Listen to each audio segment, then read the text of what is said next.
ఈ సృష్టి స్థితి లయములు నీ వల్లనే జరుగుతున్నాయి అనేటువంటి యథార్థ జ్ఞానాన్ని నారదుడి వల్ల తెలుసుకున్నాడు. నారదుడి వల్ల తెలుసుకోవడం అంటే అసలైన జ్ఞానం తెలుసుకున్నాడని అర్థం. అంత మహానుభావుడు ఎక్కడ చూసినా నారాయణుడే కనిపించేవాడు. తనని ఎవరైనా కొట్టడానికి వస్తుంటే నారాయణుడే కనిపించేవాడు.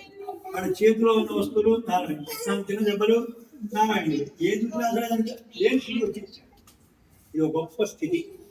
ఇలాగా ఒక అత్యద్భుతమైనటువంటి కథా వృత్తాంతాన్ని వెనకగలిగినటువంటిది ప్రహ్లాద చరిత్ర. దేవతలు కూడా భయపడిపోతారు తమ ప్రాణాలంటే ఎక్కడ పోతాయో అని. కానీ ఒక పిల్లవాడు మాత్రం ప్రాణాలకు ఎప్పుడు భయపడ్డారు.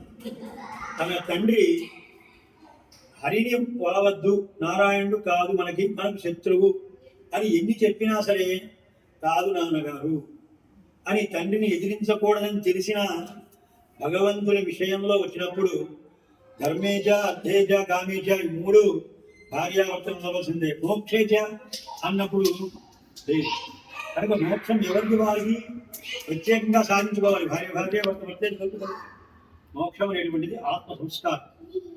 అటువంటిది ఆ పిల్లవాడు తండ్రి చెప్పిన మాట పట్టించుకోలేదు. నిజంగా అన్నగారు నేను చెప్తున్నాను, మీరే పొరపాటు పడుతున్నారు అన్న. ఆయన రాజు వారి తండ్రి, అందులో తామసమైనటువంటి రాజు, రాక్షసత్వం, ఎన్నో రకాల హింసలు పెట్టాడు పిల్లవాడిని. సొంత తన కడుపున పుట్టిన పిల్లవాడే జాలి అనేది లేకుండా ఎన్ని చేసినా సరే యథార్థాన్ని వదిలిపెట్టలేదు. పరమాత్మనే పట్టుకున్నాడు. చివరికి నీ హరి ఎక్కడున్నాడో చూపించు అని అంటే సత్యం విధాతు నిజ భృత్యభాచితం. దానికే ఉన్నాడుగా, నేను చూపిస్తాను, మీరు చూడగలుగుతారా? ఎక్కడైనా చూస్తాను కానీ నువ్వు చూపించు. నేను వెళ్ళాను వైకుంఠానికి అతన్ని తందామని హరిని, కానీ అక్కడికి వెడితే ఆ హరి లేకుండా పారిపోయాడు అన్న. హరి పారిపోలేదు, ఈ కళ్ళకి పరమాత్మ కనబడ్డు. భక్తితోనే పరమాత్మను సాధించుకోవాలి తప్ప ఇతరమైనటువంటి శాసనాలతో భక్తిని మనం సాధించలేదు. అలా అక్కడికి వైకుంఠానికి వెళ్ళినా స్వామి దేవుడా మీ హరి పిరికివాడు అని అంటే, కాదు నాన్నగారు మీరు అడగండి, ఎక్కడ అడుగుతారో అక్కడ నేను చూపిస్తాను. అయితే అటు ఇటు చూశాడు, పక్కన పెద్ద స్తంభం కనిపిస్తుంది. ఈ స్తంభంలో కూడా ఉంటాడా నీ హరి అని అంటే, మీ సందేహమే అక్కర్లేదు నాన్నగారు, ఇందుగలడు అందు లేడని సందేహము గలదు, చెక్కిలి సర్వోపగతుండు ఎందెందు వెతకి చూచిన అందందే గలడు దానవాగ్రని వింటే. నువ్వు నిజంగా వినాలి అని అనుకుంటే ఓ దానవాగ్రని, రాక్షసుల్లో కల్లా నువ్వు శ్రేష్ఠుడు అయిపోయావు. నీలాంటి వాడు వినడు, అయినా వాడు విన్నావనుకో మా స్వామి ఎక్కడైనా కనిపిస్తాడు అంటే క్రూరహం గట్టిగా తన గదతో మోజేటప్పటికల్లా అప్పుడు దుఃఖప్పుడుదే అని నమ్మాళ్ళవారు అంటారు. దివ్యమైనటువంటి భాషలలో అప్పటికప్పుడు తన రూపాన్ని మార్చుకున్నాడు. ఎందుకు మార్చుకున్నాడు స్వామి అని అంటే సత్యం విధాతు నిజ బుద్ధభాషితం. ప్రహ్లాదుడి కోసం వెంటనే రావాలి.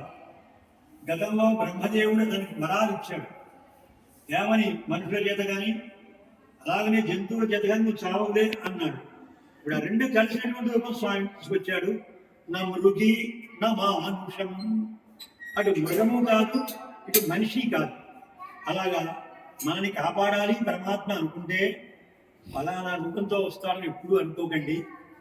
ఏ రకమైనటువంటి రూపంతోనైనా, అది జడ పదార్థమే కావచ్చు, అజడ పదార్థమే కావచ్చు, స్త్రీలు కావచ్చు, పురుషులు కావచ్చు, సాధారణమైనటువంటి వ్యక్తిగా ఉండొచ్చు.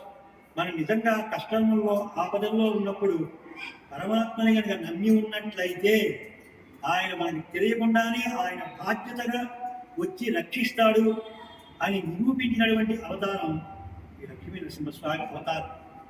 ఆయన రూపం భయంకరమైనటువంటి వాళ్ళకి భయంకరమైనటువంటిది. ఎవరైనా దుర్మార్గులు ఉంటే ఆయన రూపం తలుచుకోవాల్సిందే. మిగతా వాళ్ళకు భక్తుడై అడియవత్తు పిరర్గడరియగిత్తగన్, చాలా స్నేహితులాగా ఉంటాడట. నరసింహస్వామిని చూస్తే అలహ సింగర్ అంటారు సంప్రదాయంలో. అలహ అంటే అంతకంటే అందమైనటువంటి రూపం ఇంకోటి లేదట. సింహం వేషం వేసుకొచ్చిన స్వామి ముగ్ధ మనోహరంగా చూసి లక్ష్మీదేవి అబ్బాయి ఎంత బాగున్నారు స్వామి మీరు అని మెచ్చుకుంటారు. లక్ష్మీ మెచ్చుకోవడం అంటే సామాన్యం కాదు. ఆవిడ ఎంత అందమో చెప్పలేము. అందపు రాశి అయినటువంటి ఆవిడ మీరు నిజంగా చాలా అందంగా ఈ రూపంలోనే ఉన్నారు అందట. అందుకని సంప్రదాయంలో ఆయన నరసింహుడు అనరు, అలహసింగర్ అలహసింగర్ అని అంటారు. అలాంటి అలహసింగర్ స్వామి తాను లక్ష్మీ సమేతుడై మన ఆంధ్ర రాష్ట్రంలోనే, అంటే ఉభయ రాష్ట్రాల్లో చాలా ఎక్కువ నరసింహ క్షేత్రాలు ఉన్నాయి, తమిళనాడు కంటే కూడా. మనకి నరసింహస్వామికి మట్టమల్లని, వాడపల్లని, యాదాద్రి, వేదాద్రి, మంగళగిరి ఇవన్నీ మన ప్రాంతంలోనే ఎక్కువ ఉన్నాయి చెప్పుకోవడానికి, మిగతా చోట్ల లేవు. అంత భక్త రాధీనుడై ప్రహ్లాద భరతుడై నిలిచినటువంటి ఆ స్వామి ఉగ్రంగా ఉంటారు. కాబట్టి ఆయనకి శాంతించడం కోసం పానకం చేయడం, పానకం నైవేద్యం పెట్టడం ఇది ఒక ఆనవాయితీ. ఈవేళ ఆ స్వామి వారు అవతరించినటువంటి రోజుగా మనకి పురాణాలు చెప్తున్నాయి. వృషభ సంక్రమణం అంటారు జరిగినటువంటిది.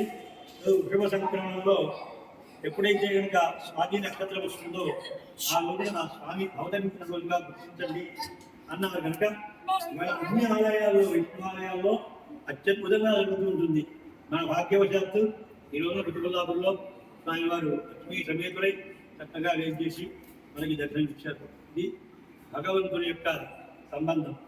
రెండవది భాగవత సంబంధం. ఈవేళ నమ్మాళ్ళ వారిని చూస్తుంటే ఇప్పుడే తయారు చేసి తీసుకొచ్చారా, లేకపోతే దివ్యస్థలంలో తీసుకొచ్చి కూర్చోబెట్టారా అన్నంత మనోహరంగా ఉన్నారు నమ్మాళ్ళ వారు.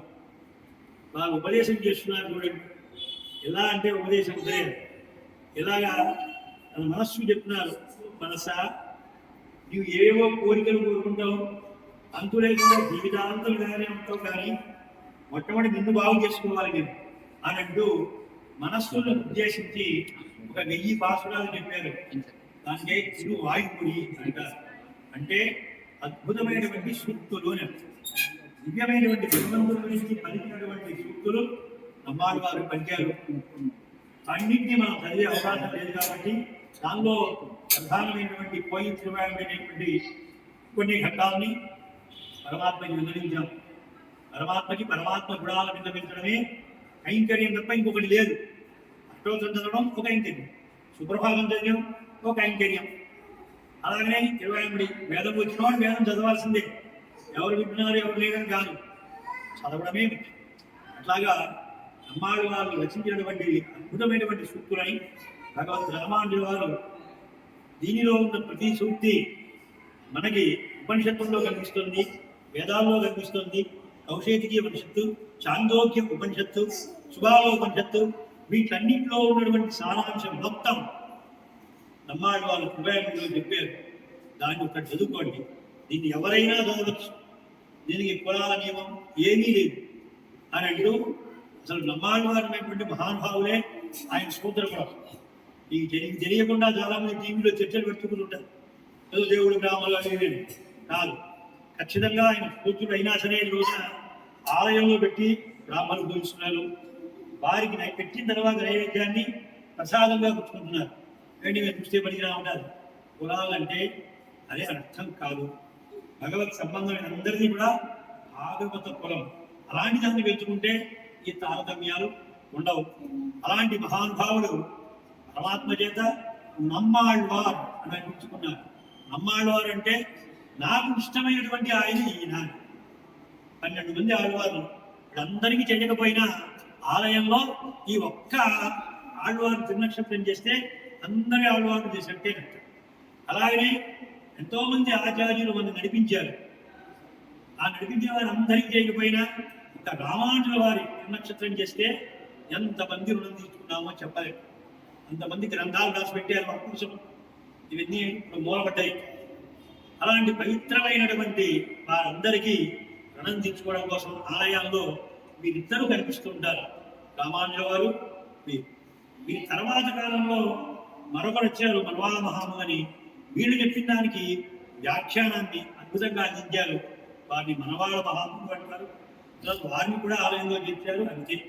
ఆ తర్వాత మళ్ళీ గర్భగుడాలు ఆలయంలో ఎవరిని ప్రవేశపెట్టలేదు. ఇది పూర్వం జరిగినటువంటి చరిత్ర. ఎక్కడెక్కడైతే ఆలయాలు ఉన్నాయో ఆ ఆలయాల్లో ఈవేళ అతి పవిత్రంగా ఈ 2 తిరునక్షత్రాలు జరుగుతున్నాయి.